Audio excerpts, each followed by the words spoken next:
آپ کے پرانے دوست بھی ہیں، آپ کے پڑوسی بھی ہیں، ایک بڑی پارٹی کے بانی چیئرمین ہیں. چلے آگے چلتے ہیں.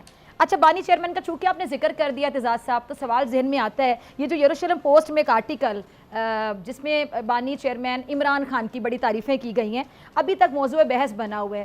تو اعتزاز صاحب کیا لگتا ہے آپ کو، آپ کا انالیسز اس آرٹیکل پہ کیا ہے؟ کون سے آرٹیکل پہ؟ جی اعتزاز صاحب، جو یروشلم پوسٹ پہ لگا ہے نا آرٹیکل، دو تین آئے ہیں.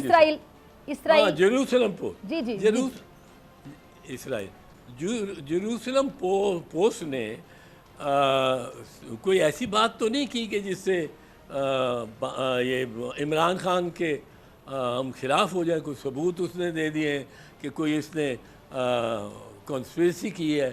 کچھ بھی نہیں. اور وہ بھی جو جیروسلم پوسٹ میں جس طرح آیا ہے، وہ اپنی طرف سے اس کو ایک نیگیٹو دے رہے ہیں کہ یہ وہ تو ان کے قریب سمجھا جاتا ہے، تو لوگ اس کو اس وجہ سے پسند نہیں کرتے.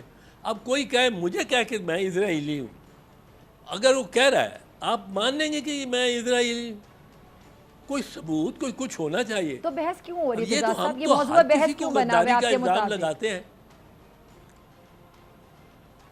یہاں حکومتیں بھری ہوئی ہیں کج بحثیوں پہ اصل ایشو سے اٹینشن ڈائیورٹ کرنا.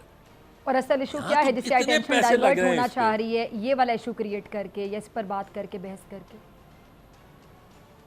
نہیں، یہ تو بہت سے چھوٹے اس طرح کے یہ بانی چیئرمین کا لفظ آ کے یا اسرائیلی ایک رسالے کی جس میں کوئی اوپینین، وہ بندے کا پتہ نہیں وہ ہے بھی کہ نہیں ہے، وہ اتنی اس پہ بحث چل رہی ہے.